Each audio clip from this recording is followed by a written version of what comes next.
Good afternoon and welcome to Focus on Liberia. This is your program, The Hour of Politics. Always with me, Ansony Sieh, your host. Someone said all politics is local. If that has never been true, that is true today on the Hour of Politics. We are going Grand Kru, my hometown. This gentleman seems to be clearly and squarely ambitious.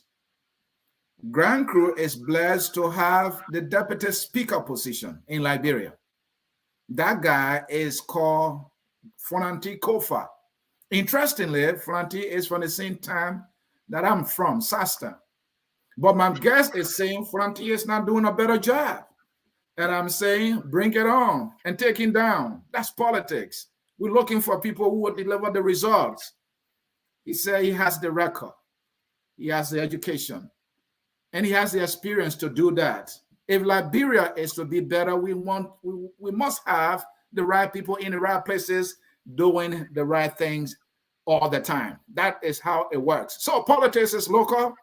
Let me welcome my guest into this edition of the Hour of Politics. Jappah-Maxwell Hawks is my guest. Welcome, Mr. Hawks. It's good to have you. Thank you very much, Ansony, and I'm excited to be on your show this afternoon. All right. And I am also excited to have you. Folks, a little about my guest. He holds a master in project management information system from the Stroll University. He carries himself as an anti-corruption politician and also an advocate. A little more about him. He holds a graduate diploma from the University of Maryland. And he also has several certificates, for example, in Homeland Security in other professional areas. Now, in terms of work experience, like me, he, was in a classroom, which is a good thing. And he was a member of the Monrovia Consolidated School System, where I graduated from as well. Work experience 10 years with the Liberia Immigration Services. He served as Assistant Director for Telecommunication. That's the Ministry of Posts and Telecommunication in Liberia. He also served as Technical Director for Project, Republic of China Liberia Joint Commission Office at the Ministry of Foreign Affairs. He also served as a U.S. government contractor with Integrated Management Resources Group.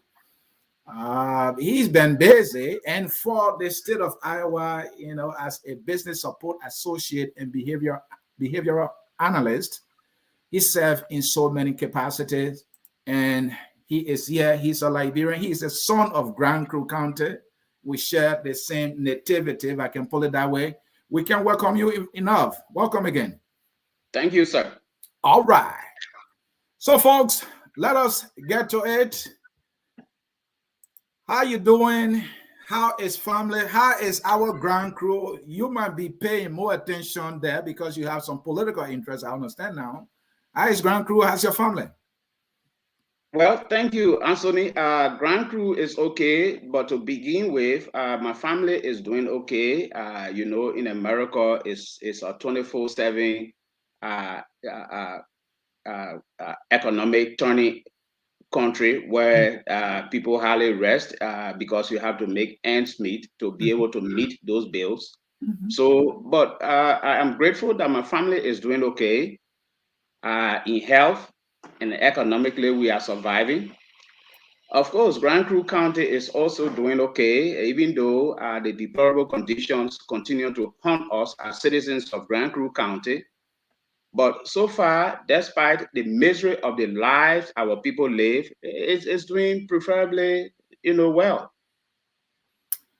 Preferably well, he said. And folks, bear with us. My guest just dropped off. But we always find a way to work around the technology here, and he should be joining us soon. All politics is local. If we have better representation in the legislature or at the legislature, people who are independent minded enough, then of course Liberia might be taking step, to the promised land, if you like. So welcome back. I lost you, and I'm happy that you made effort to come back in quickly. Let's start like this. You are running to unseat Franti Kofa to represent Grand Kru in district number 2. Let's start with the district.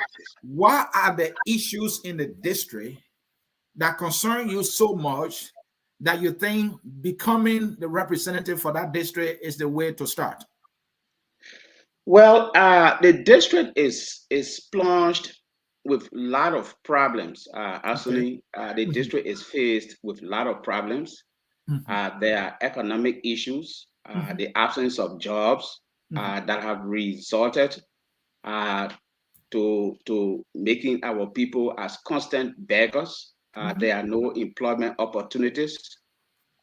More beside the district, there is the issue of road network mhm, from Monrovia to Grand Kru County. A very shorter distance has become impossible for centuries, for years. mhm, And our government, not just this government, Ellen Johnson Sirleaf's government or other previous governments, have not done anything to remedy the situation that will be able to allow sons and daughters of Grand Kru County, like I am, to attract investors to the county and to be able to create jobs for our people.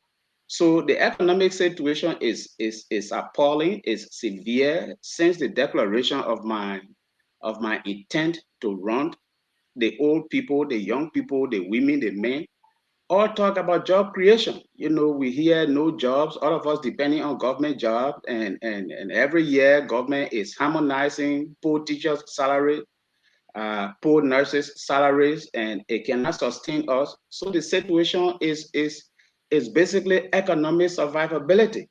The next issue is the healthcare and educational sector. Now imagine in Monrovia, where economic life is turning. How much more about a district in Grand Kru County?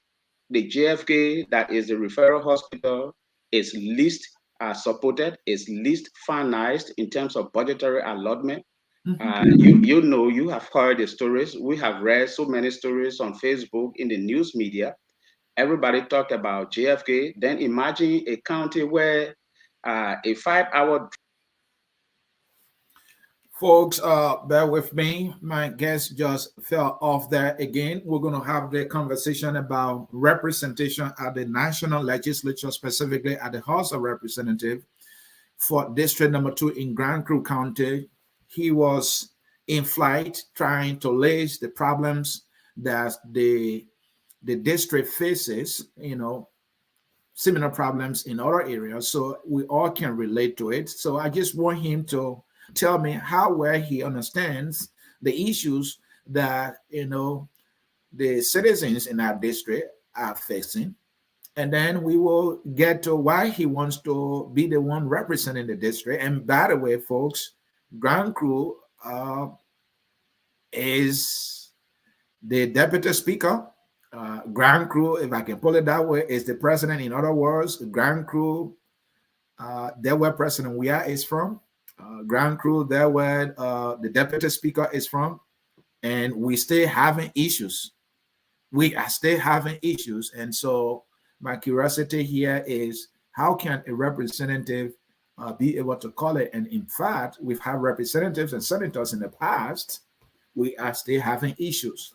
So I'm just curious here, and I just want to give a listening ear and also ask the questions. What differently with my guest do? We have representatives, we have senators, we always have them.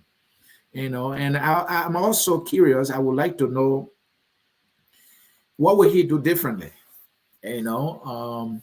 So bear with us here. I see my guest coming back in here. I see him coming back in here. He's coming back in here. So as I was saying, I just want to know, I just want to hear him out and see what kind of representation he intends to bring to the people of Grand Kru, specifically in District number 2. We will talk about how he can win this thing. I know Fonanti Kofa, who is the Deputy Speaker and the representative for District number 2, is a sedition. And if anybody is doing anything in the county, I mean, it's obvious, right? The government is. So Fonanti is the government trying to do something. Are the people going to say no to him when he occupies power and choose him, and why? We want to know. Trying to get my guest here. It seems to be his internet, might be some issues there. Bear with us here quickly. Please bear with us. Let us hope that this issue get resolved. But in the meantime, while we wait for our guest, I will take a very short break here. And please, folks, bear with us. I have questions. We must talk Grand Kru. If you are from Grand Kru, if you actually want to hear from this gentleman about his ideas of representation, oversight, and lawmaking, bringing development to the people of Grand Kru, and how he can become, a lawmaker in the national legislature, because these lawmakers, they don't only represent the accountants, they have the power to ratify, agreements, that will have, impacts on the people either negatively or positively. So we will also talk some national politics. He's a politician. He classifies himself as an anti-corruption politician and advocate. Interesting, right? But I'm going to take that short break while I wait for his connectivity to improve there, and then we will continue the discussion here. Stay tuned, and we will be right back.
All right, folks. Hold on. All right. We are getting adjusted here, and we will be right back, folks. At Focus on Liberia, we discuss everything Liberia, from education to politics, arts and culture, entertainment, agriculture, history, religion, family, and technology. Focus on Liberia uncovers and showcases the best of Liberia and shows the world the truth about Liberia. We educate, elevate, and promote all things Liberia. We conduct interviews, panel discussions, debates, and more. Tune in to Focus on Liberia on Facebook and YouTube and be a part of the stories that make up the news. This is Focus on Liberia, and I am Dennis Jappah. And I am Ansony Sieh. Of course, this is the Hour of Politics.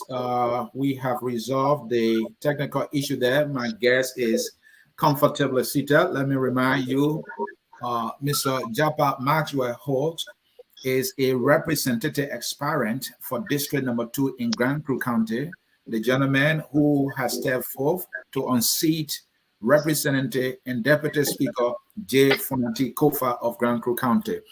Thanks for joining us again. You were talking about the issues the district faces. You talk about health, you talk about education, you talk about roads actually. What are other issues that the people of District Number 2 are concerned, about? Yes, I was in flight. So issues confronting the people are like I said, economic survivability. There's no job in the county, and neither of our leaders have made any attempt to create jobs for the people to have some economic opportunities and financial independence. There is a situation of the educational system. I don't recall when last the Grand Kru student actually passed WIAC, or a number of them passed WIAC successfully. There has always been glitches. Then there is the issue of healthcare. Imagine when a woman, a pregnant woman, or somebody hit with a severe ailment, they have to be flown to either Grances, where the Rally Time Hospital is, and if the hospital does not have the necessary resources, that person has to be flown to Harper, Maryland County.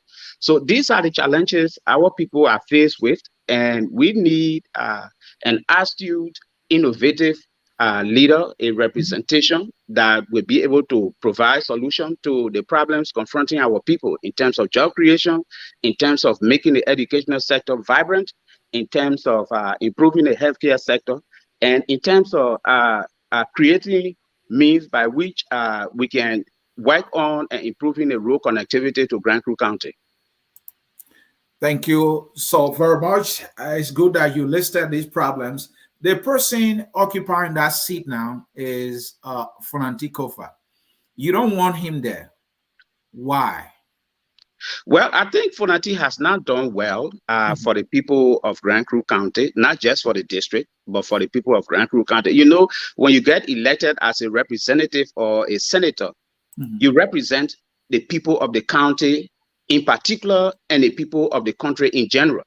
Now, Fonati has not done well to continue to represent the people of the district and the people of the county. Take, for example, what effort has Fonati made? Fonati lives here in the United States of America. He knows the importance of jobs opportunities. The U.S. government, they provide what you call stimulus package to institutions that face economic situation to make sure that these institutions continue to thrive so that people are gainfully employed continuously, that people continue to pay their taxes, and that's how the economy of this country continue to turn.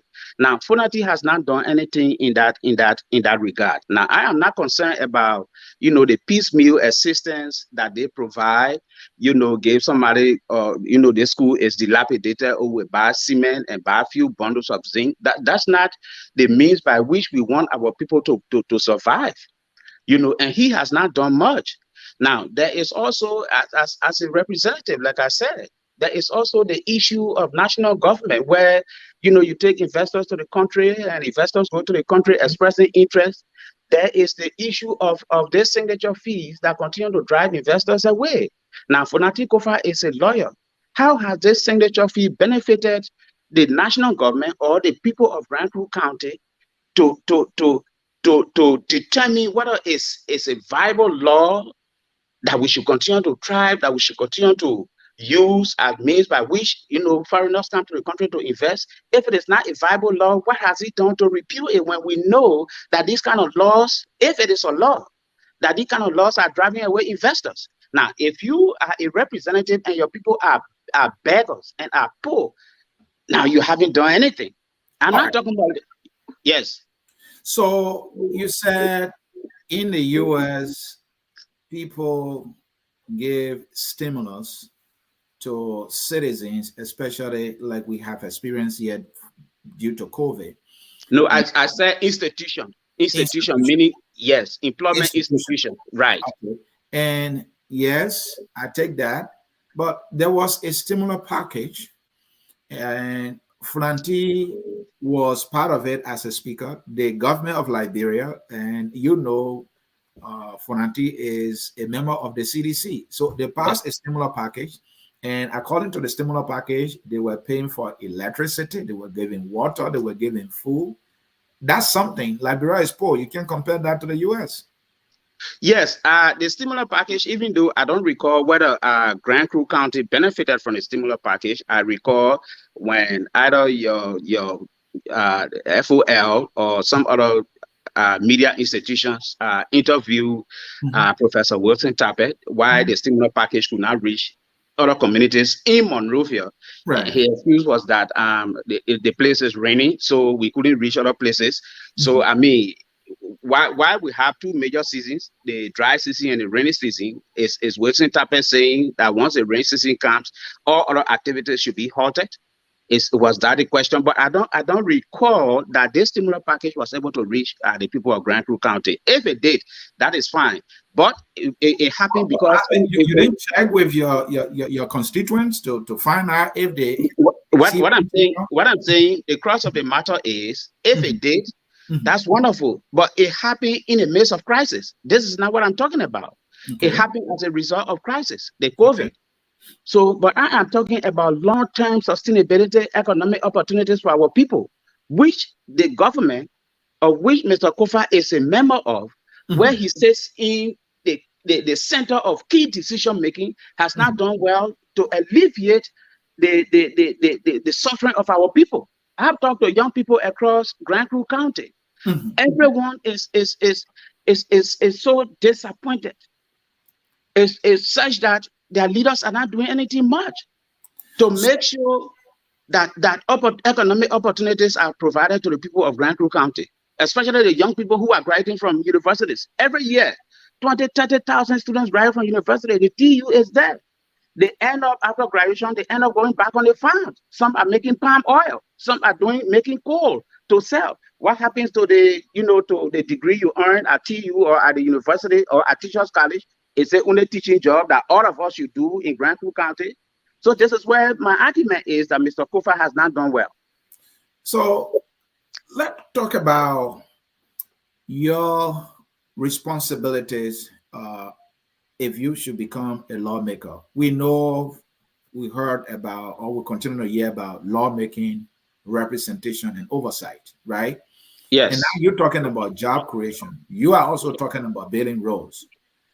Are these actually within these responsibilities as outlined in the Constitution, the creation of jobs, building roads? Do you think those things are your responsibility as well? If yes, how? Tell me.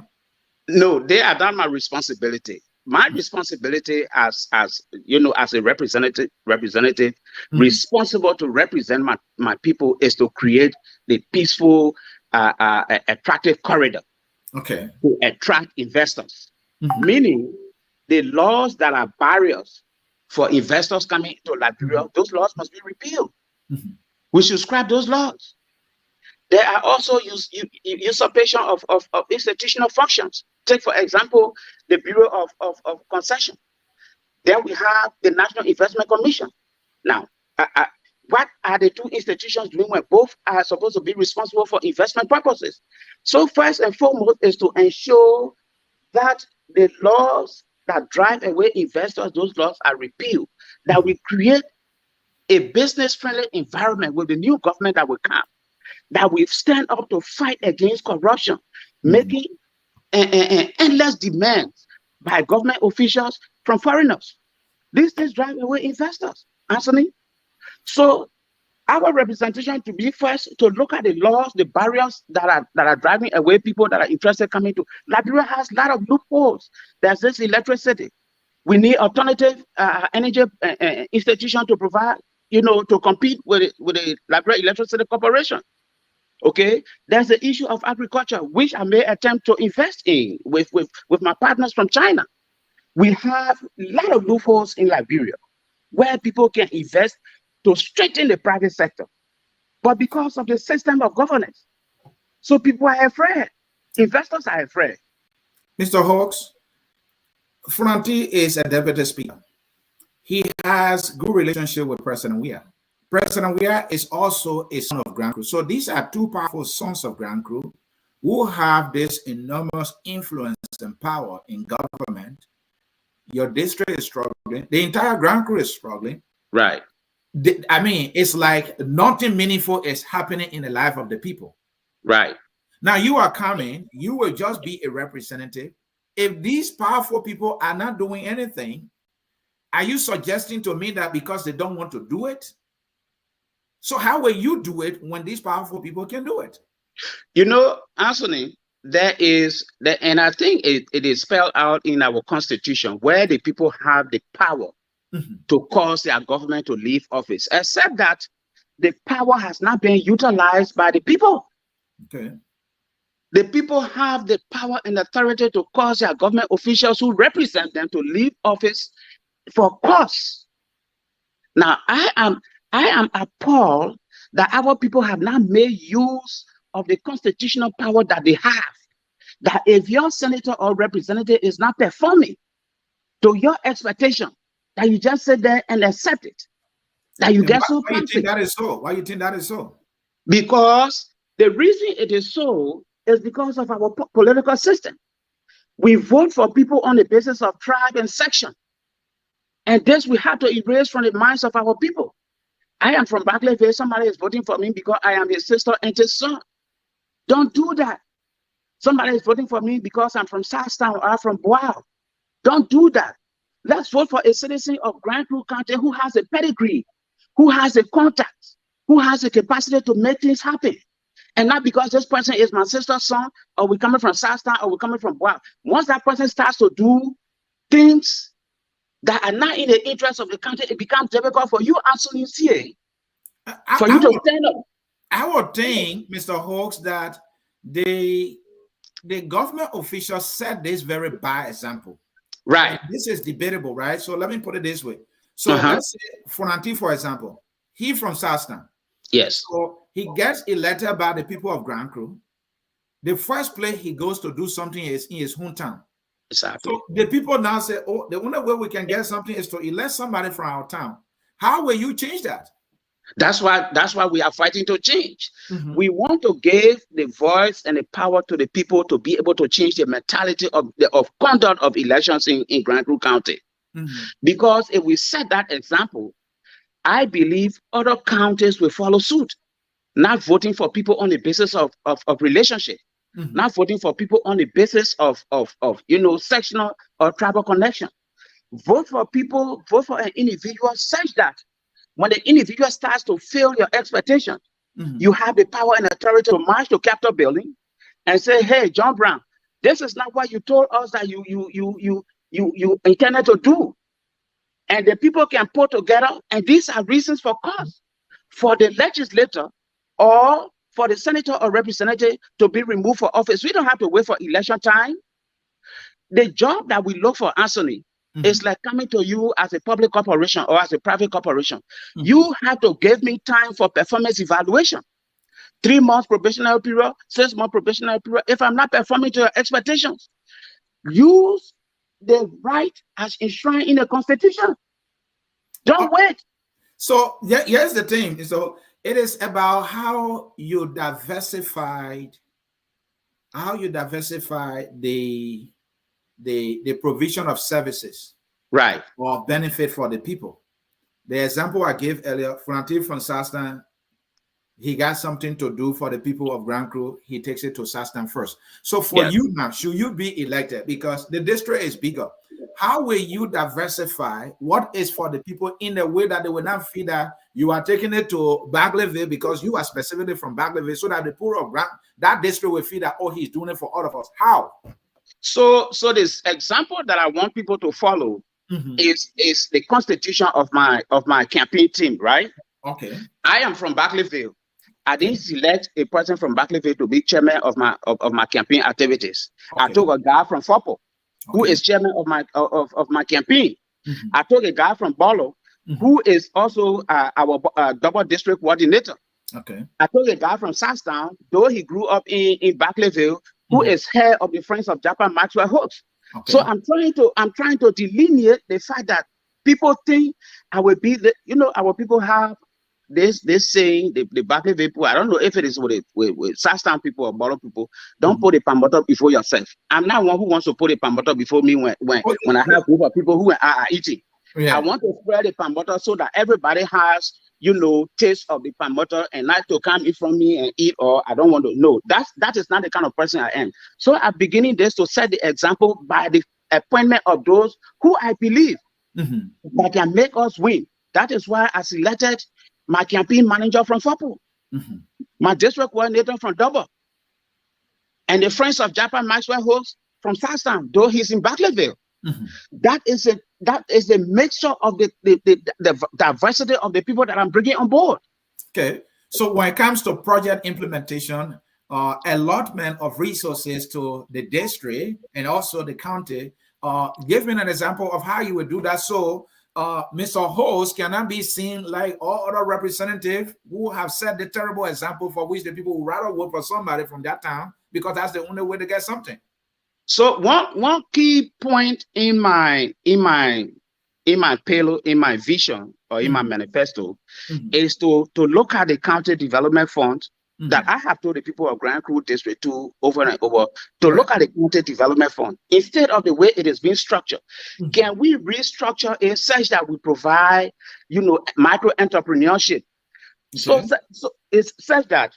So we say this year Grand Kru County received $200,000 from the county development fund. We want to have a participatory decision. What needs to be done with this in terms of creating jobs, opportunity, macro entrepreneurship? Let the people make the decision to say, look, we want to build an agriculture platform, but we want it to be in Boao. So we put that agriculture platform in Boao. The next year, we want this to happen. We want it. So my decision in terms of project, like you said, will be participatory. Okay. I want the voices of the people to be heard. I want them to tell me what they want and not what I want. This is the difference that set me apart between me and Mr. Kofa that I'm trying to unseat. Unlike now, they go and tell the people now, even though I heard, but how has this county development fund and other social corporate development, fund from Golden Veradium, from other institutions that are there, how have these funds benefited the people in terms of helping to create jobs? Zero.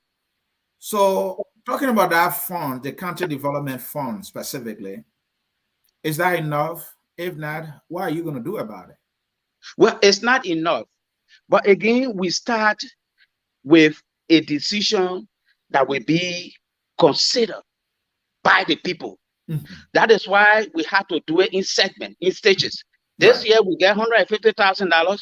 We say let's put it here so that we have 4 or 5 persons employed, so that by year 1, year 2, year 3, it starts to grow. The little business starts to grow and it's able to employ 10 persons. Year 3, 15 persons. Then the following year, we make it like a revolving fund, even though it will come every year. But then while this agriculture thing is going on in Boao, the next year we look in Bolo and see what is feasible that we need to do in Bolo to create other employment opportunities for the citizens there. Now, mind you, Ansony, Grand Kru citizens are crisscrossing across the county. There are Barclayville people living in Bolo, they're living in Fopo. There are Fopo people living in Barclayville, living in Sastown. So so if you create a job opportunity in Bolo, everybody benefits. Exactly. If you create job opportunities in Jiken, in Boao Jiken, everybody benefits. There are some Barclayville citizens that are met in Boao Jiken that are teachers there. So we live across the county in every sector. So it's not about I'm from Barclayville, so I want to do things in Barclayville first. No. It's making sure that the decision is participatory, that the people tell their leaders what they want, and we go by the decision of what the people want to be done. Mr. Hawks, you put your plan together and you call a together vision for that district. So let's talk about your plan a little bit. The first item, you talk about local government reform, and you're talking about you want the city mayors to be elected by the people. You want city council officials to not be appointed by the president. and that the people should make those decisions. So the argument you are making here is that if the people elect these people, they will feel accountable to the people. Right. But the people elect the representative, and you and myself can agree, the people even elect the senators and the president, and we can agree they are not accountable to the people. So how does that make a difference?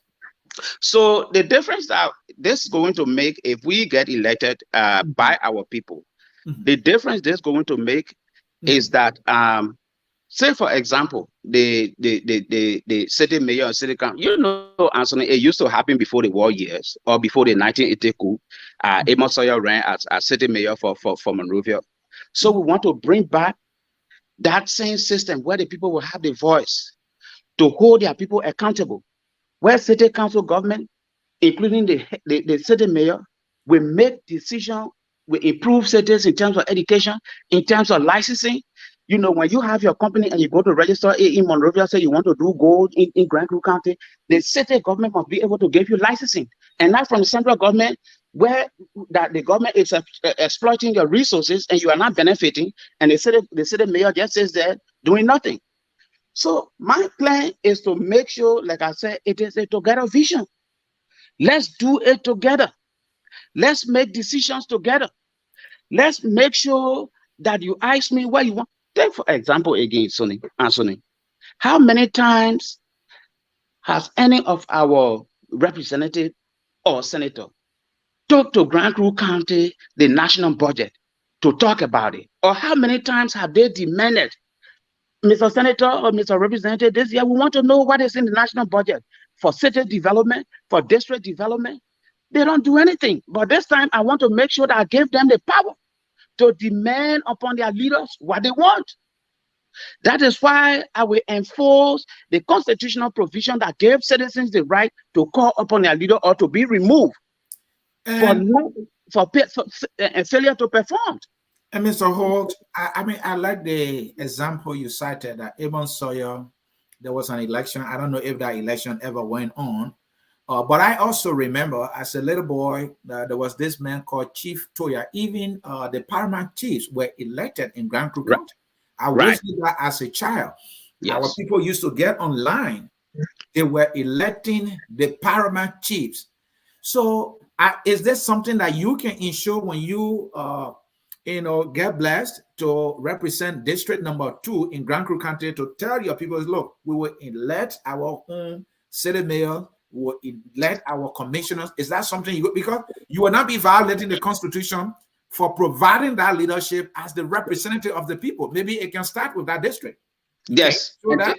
And this is my guarantee, Brother Sieh. This is my guarantee that I want to make sure the laws are upheld. You know, let's reduce this absolute power and authority from the presidency. You make one person too powerful that the people have no voice. In 2019, you saw what happened between House Speaker Nancy Pelosi and President Donald Trump. Yeah. All right. Nancy Pelosi, for whatever, security or whatever reason, told Mr. Trump he could not deliver his State of the Union address at the Capitol building because she said she was a rooster there. Now we want to give the people the power and authority to have the voice. In Ghana 2 years ago, if you recall, or maybe 1.5 years ago, Ghanaian parliament, members of Ghanaian parliament have been making like maybe $2,500, and government decided to increase it to $4,000. The citizens got in the street. They said we will not allow it. Quite recently, in one of the districts, the district representative took bags of rice there. You might have seen it. I've seen that video. Right. The citizens said, we don't want rice. We want to hold you accountable to be able to create jobs. Carry your rice back. This is what I'm trying to do, to give the people the voice and authority, to let their representatives and senators know we gave you this job and we should tell you what needs to be done. So you also talk about compulsory health care insurance assistance for all citizens. Yes. Through matching contribution. This sounds like a Western language. This is, societies that are well advanced economically are into these things. So if this is your plan, how do you localize it for a district and a county that basically, is zero in terms of economic activities and employment, something you are just sounding the bell here? Yes. And you are right. But hey, Ansony, let's face the fact. Okay. In the midst of the severe hardship that our people are faced with, they still afford to drink a bottle of beer. You think that's not cane juice? People drinking beers in our Grand Kru? Well, it could be cane juice, but when I went to Grand Kru that's quite recently, beer, right? Right. When I went to Grand Kru quite recently, people drank beer. Okay. So if we're saying an ordinary citizen who can afford at least $1 or $2.50, now remember, it's not that by the time you are paying this thing consistently, it means that every time you're going to get sick. But that including those who are working in a gold mine, even though we know working in a gold mine is illegal because it's not, I don't know, but we'll get to that later. Okay. But that you are able to pay $2.50 every month or $1.50 every month, that the government can match that one. Look, Liberia has the resources. If we reduce the exceptional spending from government, imagine I was in Senegal on a business trip. I went to see, and there's this Nigerian lawyer. He's an advocate. I think Fumi or whatever his name is. He was in Nigeria with he was in Senegal too. And for political conference. Okay. And in their hotel room, the guy was telling it's on YouTube. The Ghanaian guy who was there, I think one of the ministers who also represented the government of Ghana, was telling his colleagues that they drove from their hotel room to where the conference was to be held, and the guy kept observing. He couldn't see pothole in the street. Pothole. But look in our country. Look at our streets. But a government official is running $50,000, $60,000 vehicle. So we need to streamline all of that to have a uniform spending by government. But yes, to say no government official running more than $15,000. $15,000. My wife got a $15,000, 2016 Nissan Rogue. We've used that for 5 years. It's still brand new. If we were to resell it, you're still going to get maybe $10,000 out of it. So if we say government officials will not ride $14,000, $15,000 vehicle, it's still durable that can carry for the next 5 years or 6 years. So we streamline all of the money that you're supposed that government spends for buying, vehicles, $50,000, $60,000 vehicle, to put it in the social economic resource institutions to make sure our people live better lives. Mr. Holt, which would be better, because that kind of thing it's a big thing in Liberia that government has to procure a car for nearly every official government. And it's like when you look at the budget, because I look at the budget, the current legislature has about $3 million for this year, and then the year after 2023 budget, they have another $3 million just for their cars, the lawmakers. Can you imagine that? So the point I'm trying to bring to your attention here is, what would be the best approach here? Should it be that these people get paid their salary and they get their car just like you are doing here in the US, that I am doing here? My job is not getting car for me. Which approach you think would be better? This is a line I'm pursuing. If you look at my profile or my platform, I have there a salary alone government. Okay. Yeah, I'm a supervisor where I work. It's just my salary alone. There's no allowances. No. Imagine government gave you 300 to 400 gallons of gas every month. They buy you scratch card. They even pay for the newspaper that you read. So you make paying for your coke. Paying for your coke. So you make $12,000. It's just free money you getting. Free money. It's just free money. And then responsible for your travel.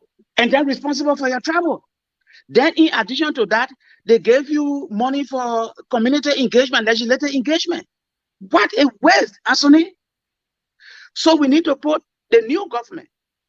Are you going to reject these kind of funds? Because the guy who was the light, DeLong, he took his, even though he came as the light. Well, I don't want to. It's left with Liberians to judge, Senator DeLong for his mishap, for his flaws. I don't want to dwell on that. Yeah, let's stick to Grand Kru. Yes, I am focused on Grand Kru. That if the citizens will demand upon me, if I get elected tomorrow, or will demand upon Senator Sieh, if he maintains his position, and say next year the budget we want to see it, If you're approving without us discussing, without you coming to us to look at the budget to know what is there, Ansony, for years, I've been in the country for years. The president of the United States made $400,000. Why does a poor country like Liberia continue to increase president's salary, the speaker's salary, the deputy speaker's salary, president pro tem salary? Why? And then we come to these people, we're begging. So we want to ensure that our people have the voice to say, you bring that budget to us. If you don't bring that budget to us this year, for us to know, and that they themselves will be able to say, someone must introduce that to the people. And that's exactly what I intend to do. Are you going to be that example? Yes. Yes. So I want to be that example, and I want to lead that role model. How are you going to do it? That's what I just said. The people must have a saying. This is no longer about being passive. I want the Grand Kru people to have a saying. And believe you, if we introduce that in Grand Kru, Nimba County people will follow. Bond will follow. Maryland will follow. Sano will follow. Because you know why, Ansony? Are you saying you're going to take the budget to your district? Yes. Call them to a meeting and say, hey, this is the budget. Right. Things in the budget for our district. Yes. Or for our county. For our county. It's not just only these are the things in the budget for our county, but this is the budget as a whole. This is what the president is getting. Yes. So this is what the president is getting. This is what your speaker is getting. They have increased the deputy speaker's salary from $800,000 to $1.2 million. They put money there for more cars. Yeah, for more cars. So we bring the budget and let the citizens say, Mr. Senator, Mr. Representative, we will not allow our caucus, our leader to approve this budget if this budget is not reduced. Last year, I think this year, Senator Badekwa, he asked for $100 million for the road. So I questioned the senator, from what sources you want this $100 million to come from, which is a good proposal. But from what sources? He didn't indicate from what sources. So you think it was not realistic? You think he just grabbed the number from his head and threw it there? That's what I want to believe, because he didn't respond to my question. Gentlemen, we want $100 million from, $100 million for this, but to be put into the budget for our road. But we can take out $50,000 from the president's salary, $100,000 to reduce it by $100,000. The speaker's salary, we can reduce it by $500,000 or the same amount. The amount of money that we're spending for cars, we need to reduce that so that we are able to achieve that $100 million for the road. So are you saying he did not give specifics how to raise the $100 million? No, he did not give, and I read a letter. He just requested appeal to his colleagues to consider $100 million for the road leading to South Central Corridor to Grand Kru and Maryland. But he did not indicate where the sources of funding will come from. So, and he did not respond to my. So these are the things we want the people. Maybe it's just a proposal, and the technician can work out the details in advance. The amount makes sense. No, if you are the vision bearer, you must indicate this is a proposal, and these are the sources of funding that I am proposing. Everything must be capped into the proposal. It's not just a flimsy letter you write. So if I were to ask, like I asked him, if you were to ask him, so where you want this money, the $100 million to come from? Can he tell you? He just wrote a political letter. You also talk about judiciary and security sector reform. You will be a representative for Liberia or in Liberia. So I see where this judicial and security sector reform is coming from. Why do we need that, and how would that help? In 2008, Ellen Johnson Sirleaf came to the United States. Now, when I was beginning to do politics, I was a member of LAB, or maybe I was just a sweeper, go to their office and sweep. So I believe in Ellen Johnson Sirleaf all the years of her struggle. And when she made a pronouncement that corruption would be zero enemy or enemy number one, 2008, I think 3 or 4 years, 2-3 years into her presidency, she came and was invited by the leadership of Gulcher College. That college is in Timonium, Maryland. And Liberians were invited, to listen to their president and ask questions. After that, I asked her a question. Madam President, corruption is creeping again in your government. What are you doing? Hello?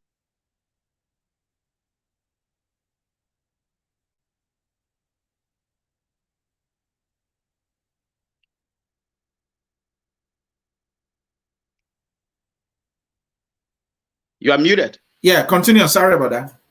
Okay. So I told her, corruption is creeping again in your government. And Madam Sieh said, that is why we are reforming the judiciary. Now, Ellen Johnson Sieh remain, reforming the judiciary for 12 years, and the judiciary is still the same.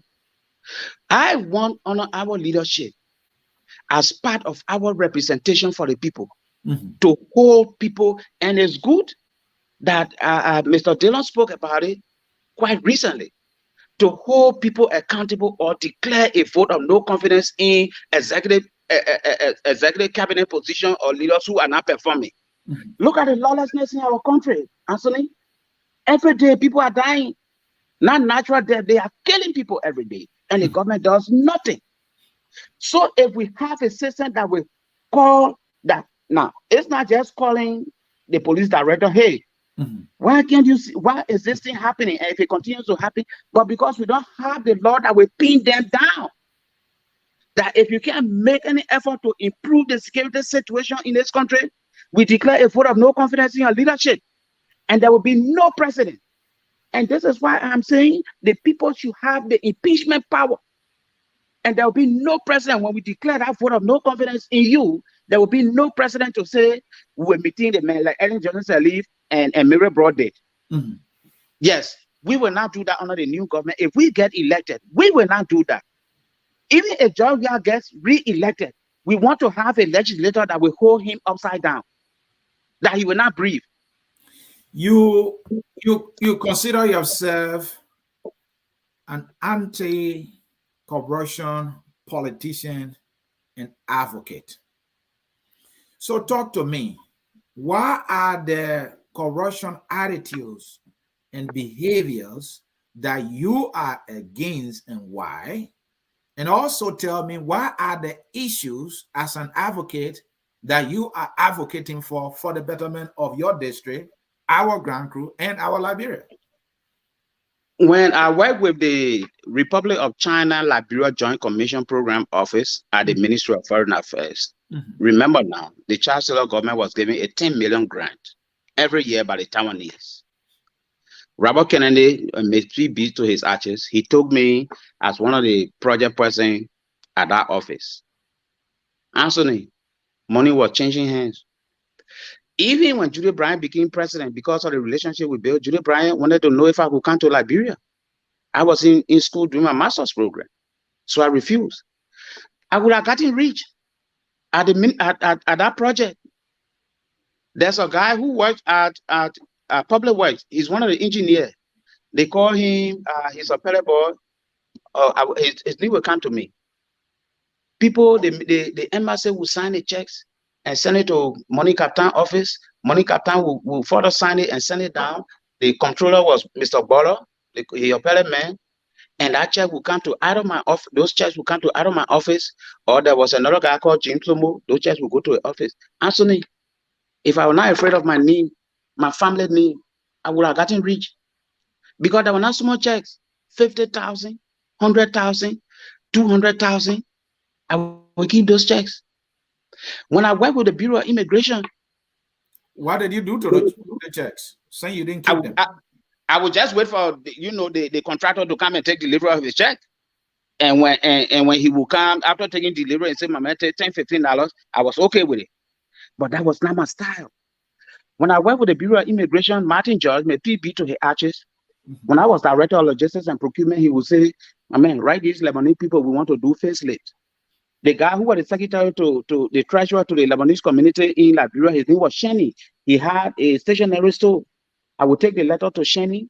Shenny would mobilize the Lebanese community and sign a $100,000 check and give it to me in Liberian dollars. This day, I was taking a check to Martin, commissioner's office. The chief of finance was also coming to. He had received our maybe $25,000 or $30,000 allotment from the Ministry of Finance. So, but the two of us, I said, Mr. Commissioner. Then the guy said his name was Obadiah Glade. He said, Chief, he spoke back, so he said, Chief, I got the allotment. So Martin didn't want to be bothered with the Liberian dollar component. He was anxious for the US component. And I kept that $100,000 Liberian dollar check for 2 weeks. Martin didn't know. Until one time he called me and said, Host, we haven't heard from our people. I said, but there wasn't a poor, give me the check. He said, oh yeah, bring it. If I were a thief, or if I didn't care for my character, nothing, Martin, I would take delivery of food. There's no way to verify that, Mr. Hawks. Oh no, you can accuse you of anything. Yes, you are right. Nobody's accusing me of anything. Yeah. But here is my plan.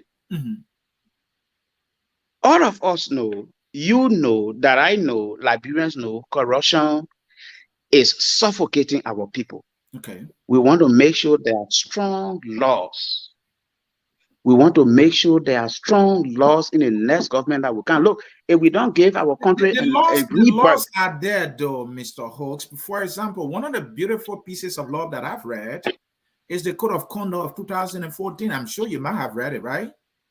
Yes, I did. Beautiful piece of law. Well, we can decide to enhance it, but as it is, if leaders will live by it, maybe we'll be in a much better place. For example, declaring your asset before taking office. And I believe it's after every 4 years, you have to declare it again. Even in all the leaders are guilty of this. So I told you, Ansony, that we want the voices of our people to be more powerful than what it is. That if a representative, maybe your voice should be more powerful because you will be the voice of the people when you are elected. Exactly. Okay. That if a representative is caught in corrupt act, now I'm talking about a representative or Senate in the legislature. Is take for example, in quite recently when Sieh said we are stealing because you are begging us. 2 months ago, Thomas Father was in Lofa County and he said we will steal to bring development to the community. If that were in the United States of America, Ansony, you know that I know, maybe there will be pressure mounted on him to resign and investigate it for openly admitting that you are stealing government resources. This is the power this is the voice that I want to lead. Apparently, you spoke out of frustration. Who spoke out of frustration? The both men you mentioned, Thomas Fowler and Sieh. But why are they speaking out of frustration?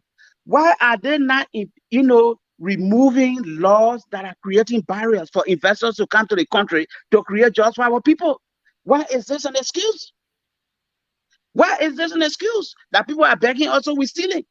Mr. Host, let's talk about how you will win this thing, because this J. Franti Kofa guy who has a consequential relationship with President Weah, the CDC has all the money now from what we know. I've seen the budget. The budget is like poke for these guys. They will have all the money in the pocket, right?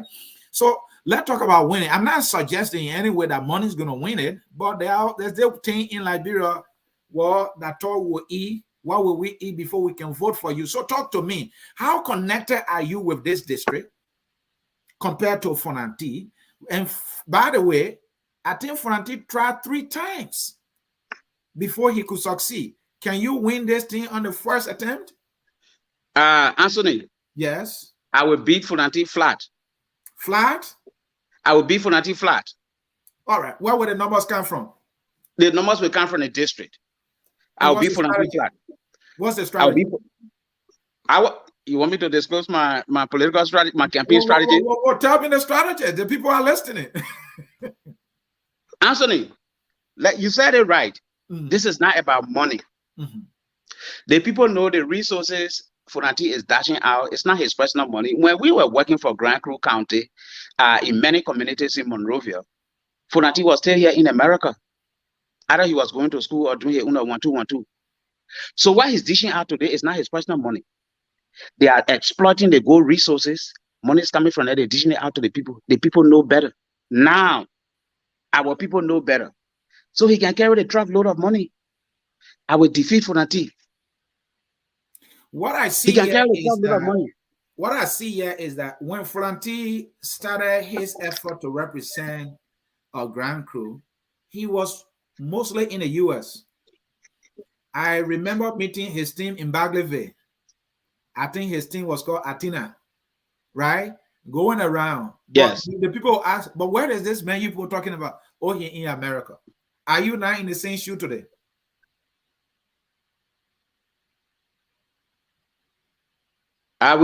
we had a break in. Can you repeat the question, I please? said when Frontier started, he was residing in the U.S. I remember seeing his team called Athena. They were in Bagleyville, Sastanbois, and all those areas. And every time we ask at that time, right, they would say, well, the man's in the U.S., he will come. So I believe out of 2 or 3 times he attempted when he was mostly living in the U.S., he did not succeed until he moved to Liberia permanently. You are not in Liberia permanently, and correct me if I'm wrong. How would that not work against you just as it worked against Frontier at the time? I have made my representation to the people of Grand Kru County in many respects as opposed to Frontier. One, there was a lady who got ritualistically murdered in Bagleyville. And the people of Bagleyville were at the verge of war. The police office that investigated that, the county attorney office that investigated that, for whatever reason, the manipulation, they kept the report, and it brought a rift amongst the Bagleyville people. The first thing I did was to send a delegation there in Bagleyville for peace. They wanted to see me. I always travel to Bagleyville, to Grand Kru. They wanted to see me. So I left my family, I left my good paying job. I went to Bagleyville and I broke up peace among the Bagleyville people. Last year when I was there, I brought the Bolo people together. They have had their own share of conflict. I invited them at Detour High School and broke up peace amongst them, even though that did not, at the end, it was not successfully achieved. But the Bolo people realized we cannot sit here and allow Bagleyville men to come and make peace among us. We must make our own peace. But I registered that in the minds of the people to understand the danger of conflict. Now, there are 2 towns in Fopo that have called upon me to get in the middle of their conflict, land dispute. And I am talking to the people across the Fopo district. So I have made impact, significant impact to the people of Grand Kru County. Now, I don't have to talk about what I did with various communities in Monrovia that has made my name a household name, but I have made significant impact leading peace efforts in Grand Kru County. So this is the advantage that I have. So my name my name has now become a household name. Oh, is that a gentleman who brought peace among the, oh yeah, is that a gentleman who put a Bolo people together? Oh yeah, that's him. And all the statutory district, you must do something there. I mean, I'm talking about footprint. You're talking about the attending. What is the district? The one Obolo is in. That's a name they give it. They call it double. Yeah, the double statutory district, and then we'll have the Grau statutory district. Yes. So those 2 districts, Frontier, a little more connected. And correct me if I'm wrong. But you have to go there to cut him, off a little bit, to increase your chances. Do you have some footprints in there? I do. I do. Okay. In fact, there is a project that the Joro people are calling me on. I'm not going to disclose the project. That they have not had any representative or senator to look at that, despite many years of cries. They have not had neither Funati nor Abachi or anybody for that matter. Saulo Dedo when he was there, or what is guy named Peter Kuma was senator. When Peter Kuma was senator, Baluma and Balu Slopado was representative. They had not had anybody to pay attention despite the many cries. They are now calling upon me. If I were an insignificant candidate or son of Grand Kru County, I'm not sure they would look up to me for the roles I have played and continue to play. So my footprints are there. The people are yearning for change. And look, Ansony, my whole mission, like I said, and I told a lot of the Grand Kru people, I was not interested in politics. I wanted to create jobs for our people. I traveled to Austria. I carried the first group of investors there to Liberia. We met Honorable Joseph Boakai, then vice president. The company is called Novomatic Group of Companies. They were interested in operationalizing, managing, running exclusively the lottery sector in Liberia. Okay. Unfortunately, they sent signature fee, lobbying fee. At that time, Ahmad Jala was the president. He was the president of the Senate pro tem. Right. It drove those people away. Then I went to China. I brought the next group of people in agriculture. I was taking them to Grand Kru. The bad road made it impossible for us. So even after Buchanan, we couldn't even drive 1.5 hours. They said we should turn around. This is my game plan to create jobs for our people. So finally, the issue of road is Grand Kru County and the entire Southeast nightmare. Why it is true that does not fall squarely on your constitutional responsibility, but you can use your influence as an official of government to speak for your people. You advocate for Grand Kru, especially when it comes to budgeting, right? That that place we need road, and the national government need to direct some funds there. And maybe you can even tell them what other institutions to contact outside of Liberia that can help. How are you gonna do that as a representative of the people? We need the roads. It starts with citizens' approach. Now, I have a plan that is called the South Central Road Development Corridor. Okay. I want to bring together the people of Grand Bassa County, all of us that are road users, right? The people of Grand Bassa County, the people of Riverside County, the people of Sieh County, the people of Grand Kru County, and maybe the people of Maryland County. First is to make sure that we put some money in the budget to do semi-road pavement. If the government does not approve, the citizens can do a self-resource mobilization through my effort, and the contacts are already made. All the counties that I talk about, our population is about 500,000. So we want to initiate a self-help resource mobilization for road development, not quota, but we're using cross racks. So if each of us, 500,000 of our people, is able to monthly pay $2.50 or $100 Liberian dollars or $2.50. I'm not even talking about the citizens from those various counties that are here in America. Right. I'm not even talking about those that are gainfully and professionally employed in government and other private sectors. I am just talking about the ordinary people. So if you did a math of maybe 400,000, we say we want to work with 450,000 of our citizens that are able to pay $2.50 every month. You do the math. You're talking about, so by the time a year comes to an end, we'll be able to see about the road. Ansony, research shows that from Monrovia to Grand Kru is 5 hours. 5 hours. That is with a paved road. Yes, with a paved road, it's 5 hours. But you drive on that road for 2-3 days. So with the plans we have that we already submitted to our colleagues in China that are willing to come through their citizens' effort resource mobilization initiative, that every month, now that money is not going to anybody's pocket because Liberia, man, as we raise the money every month, it goes into the escrow account of the institution that are going to do the semi-pavement of the road. It's going to be directly there to in that account. Then they bring the equipment, they start busting those cross racks along the road and start to compact the road just with social cross rack. We have those roads here in Iowa. I live in Iowa. We have those kind of roads in Iowa, in rural Iowa. Compact those roads with cross racks.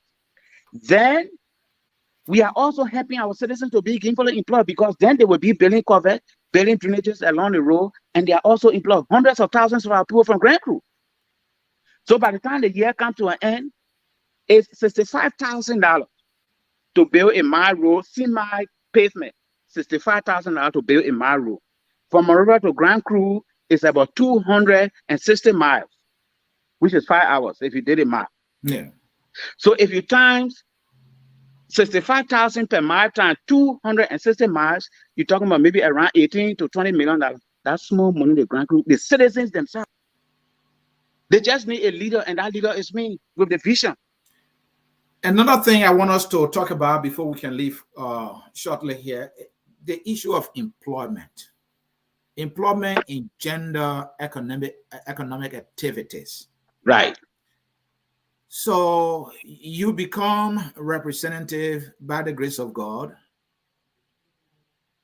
How do you engage potential investors in Grand Kru County so that when they are in Grand Kru, jobs are created for your people, especially in the area of manufacturing?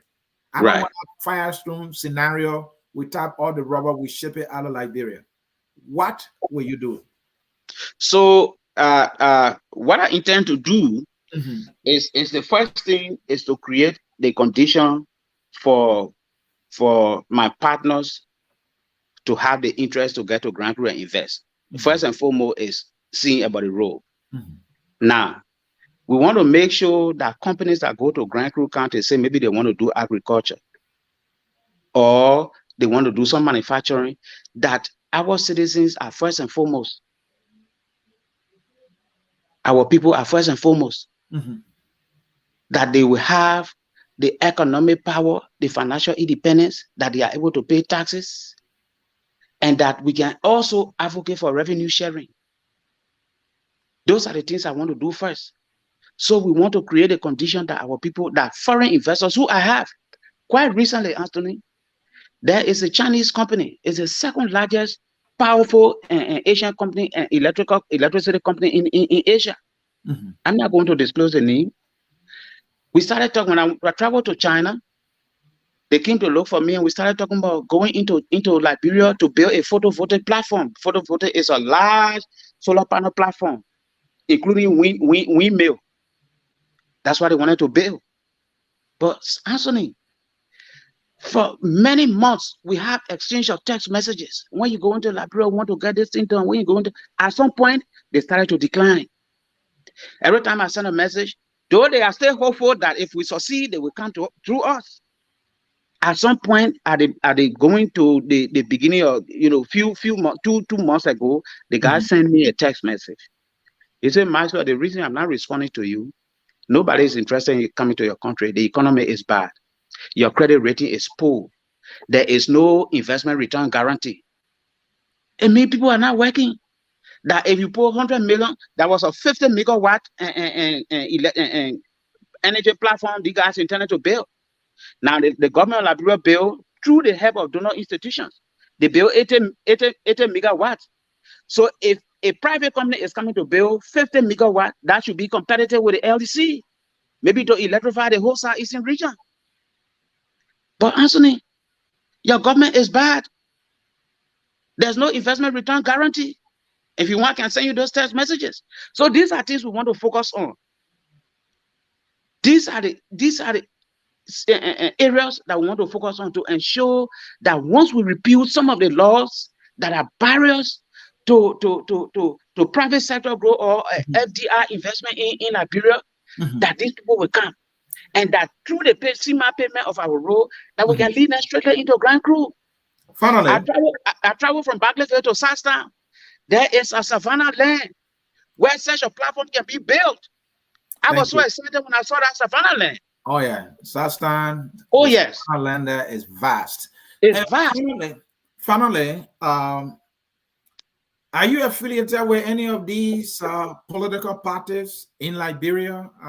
People most time turn to vote because of party. Will you be running as an independent or any party affiliation you want to share? I am affiliated with the Alternative National Congress. Okay. I am considering to run as an independent candidate.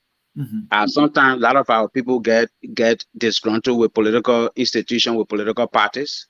I cannot rule that out yet, but my intent is to run as an independent candidate until there is a need for me to consider running on ANC ticket. So I cannot rule that out. Okay.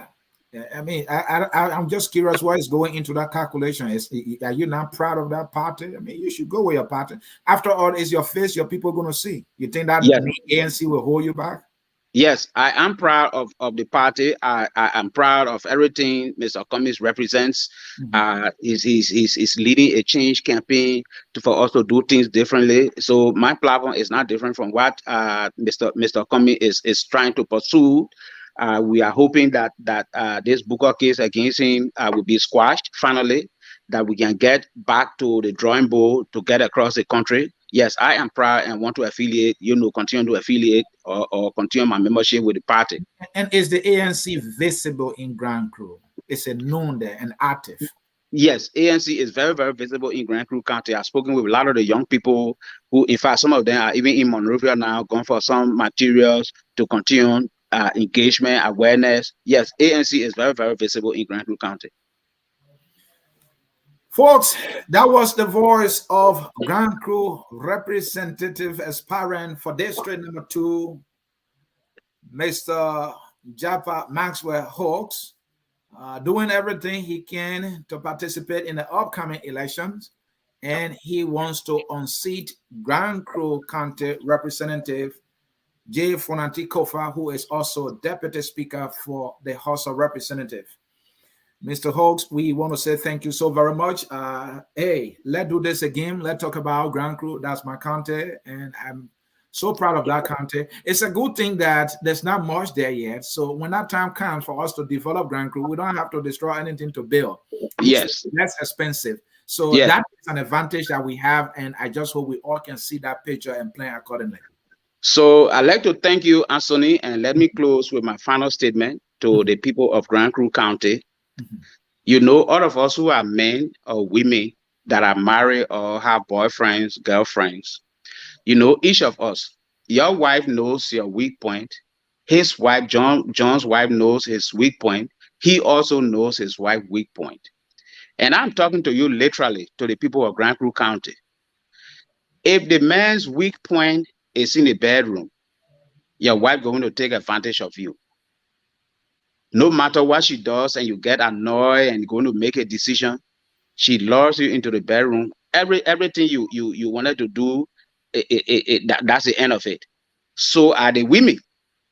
If a woman likes material things and you are treating her, and today she said, man, I'm tired, I'm going to make this decision. And you come home, you know, either with a new cell phone, iPhone, or you come home with hey, yes, a brand new car for you. Everything you have done to her is gone on the table. That's the end of it. So our people, and I'm talking to the people of Grand Kru, your leaders know your weak point. Your weak point is that you like money.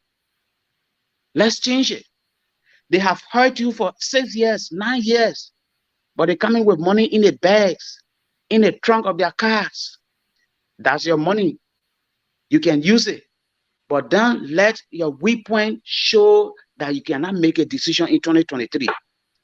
I want to thank you very much for the opportunity to hear me out. This is a fight to the finish line. It is a fight between David and Goliath. It is a fight that I believe the small axe can cut down the big tree. And I'm determined to do that with the support of our people who want real change. Thank you very much for the opportunity given me, and I hope we can do that again another time. Thank you very much. Thank you for coming. The saying is true that all politics is local.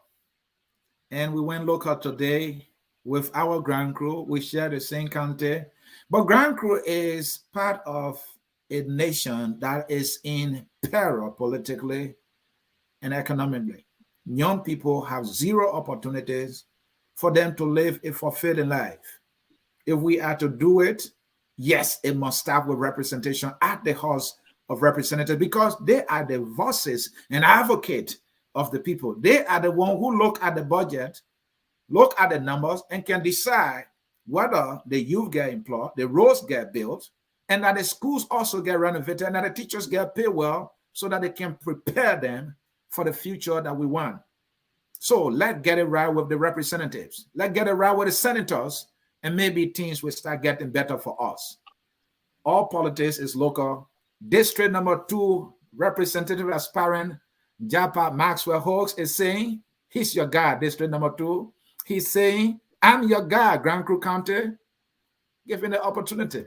Maybe Frontier is not up to the task, but the people will decide, and they will decide. Thank you, folks, for watching. This is how we will draw down the curtains here at the Hour of Politics. The sun that closes us is we are all Liberians, and even the people of District number 2 are Liberians, and they deserve better representation with the man Jappah-Maxwell Hawks. Thanks for watching, and bye-bye. Thank you, sir. We are